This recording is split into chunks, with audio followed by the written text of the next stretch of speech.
घर में नकारात्मक ऊर्जा को पता कैसे करें?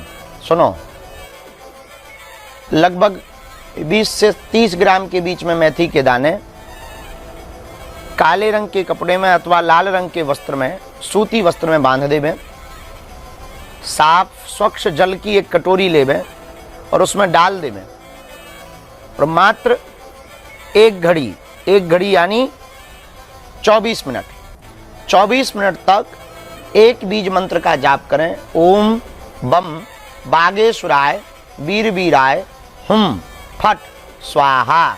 इस बीज मंत्र को एक घड़ी तक करके उस मेथी के दानों को आप चहुंदिशी में फेंक दें। आपके घर के परिक्षेत्र का व्यास माप जितना हो उस परिक्षेत्र में फेंक दें। किसी भी प्रकार की नेगेटिविटी, नकारात्मक ऊर्जा होगी तो स्वाभाविक रूप से पूरे घर में 24 घंटे तक दुर्गंध बनी रहेगी। और दुर्गंध बनी रहे तो समझना आपके घर में नकारात्मकता है, और ना दुर्गंध होवे तो समझना जय जय सीताराम।